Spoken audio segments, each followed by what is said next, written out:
On that hill, just outside of Jerusalem, Golgotha, a man in his 30s was killed. And with him, something significant, something intimate inside of his friends' bodies died as well. Their hopes and dreams, their excited imaginations, the whispers of revolution. In his presence, they could taste and see the God who would not forget the plight of Israel. And after giving their lives to this movement, after betting the house on Jesus, Jesus' death felt like the end of their lives. How would they go on? No one ever expected an execution. No one could imagine the hope of Israel hanging covered with blood and tears.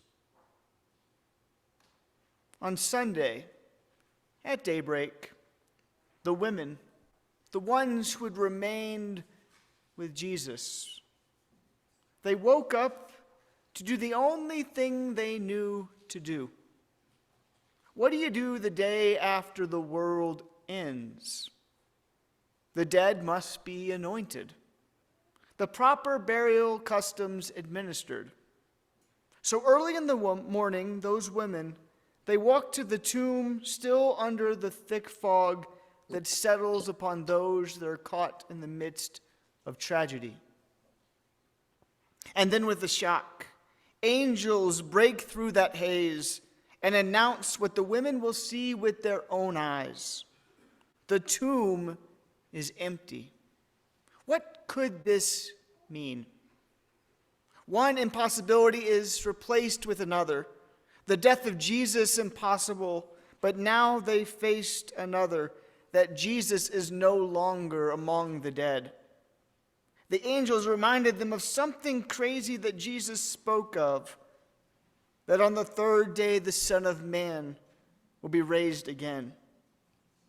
As confusion and hope rush through their veins, they run back to tell the disciples of the strange and yet impossible news. But as Luke tells us in verse 11, the disciples doubt their message. These words seemed to them as an idle tale, and they did not believe them. Before we wrestle this and write it off as another instance of the disciples' dim-wittedness, another display of their comical misunderstanding of Jesus, I'd like to linger a little bit on their disbelief. Far too often we forget just how shocking, how grotesque even, how frightening the news of resurrection would have been for the disciples and really the entire world. How for most, especially those that were closest to Jesus, this news of Jesus coming back, it would not be first seen as good. In the ancient world, if you really told anyone, but especially those in Roman society, that someone had returned from the dead, her first question would be, how do you get them back in their grave? Most who heard the Easter story would have found Jesus' return as alarming, as potentially very dangerous. For the ancient world, just like ours, is built around the belief that there is a strong barrier between the world of the living and the world of the dead, and no one should ever simultaneously occupy both, and no one should ever come back. The dead have their own world. For the ancients, the return of someone would have been terrifying and unnatural, a tearing apart of the boundaries between worlds that must be protected and preserved. Even the ancient Hebrews would have been unsettled. For the Jews, resurrection was something that only happens at the end of things, after this world ends. Only then will God raise the good to receive the reward and hand the wicked over to punishment. The news that someone had been raised from the tomb now, well, that would be just as disturbing for the Jew as for the Roman.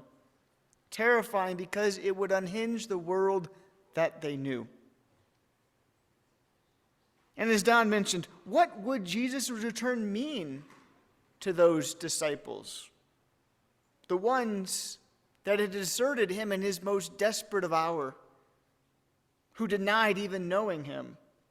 Of all people, if Jesus came back, Jesus would have the right to seek revenge on his so-called closest friends. This is why when Jesus does appear to the disciples later in the chapter, we are told that they are startled and frightened, thinking that Jesus must be a ghost. And ghosts are not good news. Specters which haunt, specters which seek revenge. Jesus returning from the dead after these past few days? No, the disciples hoped that the women's words were idle chatter. But you know who would be most terrified by the women's rumors? The powerful, the ones in charge. The Roman Empire specialized in silencing unwanted voices. It would not be good news to hear that someone who they have executed is now back from the dead, that his life was not silenced, that Jesus did not fade into oblivion, that somehow Jesus has rendered their powerful tool of death as impotent. If killing someone no longer rendered them mute, then how will they ever enable someone to be forgotten? The gospel of the resurrection, it announced many great things, but this must be the most disturbing of them all. That here and now, God holds on to the lives of all those departed, including the lives of those that have been wasted, violently cut short, damaged by oppression. If God can raise a man that has been through the dehumanizing process of the Roman state execution, a process carefully designed to humiliate and obliterate, then those in power should be very worried. On Easter morning, we see the justice of our God. A God who rebukes all forms of forgetfulness. A God who refuses to let violence have the last word. The goodness of resurrection, it is most evident to those who have lost loved ones to any sort of incomprehensible evil. The tragedies of dementia. The apparent meaninglessness of an accident. Lives snuffed short due to some unspeakable injustice. For the one whom the world tried to silence, God raised from the dead. And if God refuses to let death have the last word, if God makes a way beyond the silence and forgetfulness of death, we shouldn't forget either. We must not stand idly by while our world still uses death as a way of obliterating lives from history. We must use our voices, our bodies, to uplift the people that the world is attempting to silence, those perceived as an eyesore. Because if through the resurrection God conquered the power of death, the power that isolates and annihilates, then we should use our lives too to confront and resist all the mechanisms of isolation, all the ways our society tries to forget people when it is convenient. In seminary, one of my classmates was Hannah Bonner. After seminary, both Hannah and I ended up in Texas. Hannah worked in Houston for the Wesley Foundation, which is a student ministry that is on quite a few college campuses. Hannah also oversaw an organization that was called Shout, which worked to bring people together through spoken word poetry that was focused on activism and nurturing justice-seeking, solidarity-building community. And through this experience, Hannah built some really deep friendships with some of the most influential young activists in the Houston area. Some of you might remember Sandra Bland. Perhaps you watched the HBO documentary Say Her Name, or you read Malcolm Gladwell's book, Talking with Strangers. In 2015, Sandra Bland was pulled over just outside of the Houston area by a police officer who escalated a routine traffic stop after Bland failed to signal a lane change. And this ultimately started a chain of events that led to her death just 3 days later. The details surrounding Sandra Bland's death, they still remain a bit murky. We do know that she was found hanged to death, that she didn't get the attention that was demanded by the state while in jail, nor the mental health services that she needed. In the wake of Sandra's death, due to all those friendships that Hannah had built with her time at Shout, she was invited to join people outside of the county jail to protest. And this began Hannah's journey, where pretty much daily for over 3 months, she joined others by just sitting outside the Waller County Jail from morning to dark, calling them to not sweep Sandra's death out and sweep it under the rug, to keep it hidden. When the family was able to pick up Sandra's body some 10 days later, Hannah told one of Sandra's sisters, "I will be here keeping vigil for as long as you need me to do this." And so for 3 months, they asked her to keep that vow, despite hundreds of death threats, moving her body with dozens of others to help bring attention to Sandra Bland's death. Ultimately, that police officer who arrested Sandra was fired. It was determined that she was illegally detained and that ultimately some changes had to be made at jail. The family received some compensation. And really, the movement, Say Her Name, was really propelled. It had started before. But that was the injustice that highlighted a movement which brings forth so many instances of police brutality and injustice towards black women.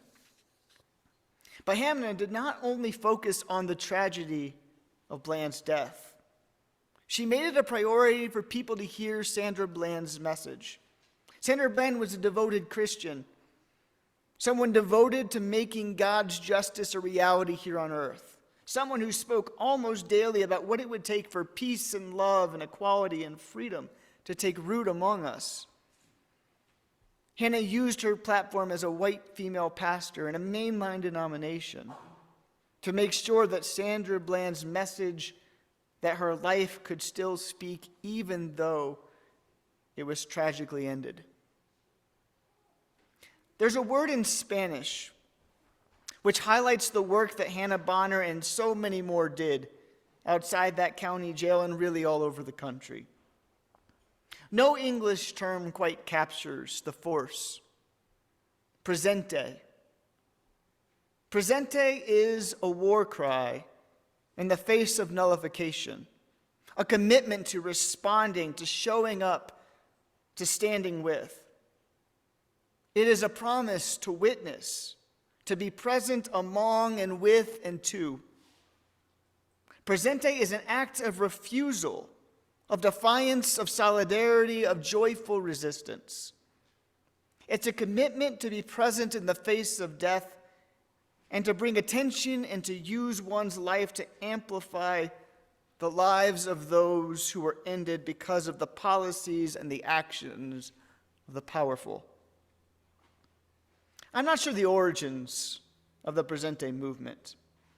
It dates back to at least the days when regimes in places like Argentina and Chile and El Salvador were skilled at kidnapping and killing under the cover of darkness those that dared to speak out, to protest against power, to refuse to comply. Those movements at that time, they were predicated on invisibility. No body, no proof. However, the mothers of the plaza, the Madres de Plaza de Mayo, they refuse to let their children be forgotten. The mothers would gather in the plaza. Someone would read out the names of the people that were killed or disappeared, and after each name was read, everyone yelled, "Presente."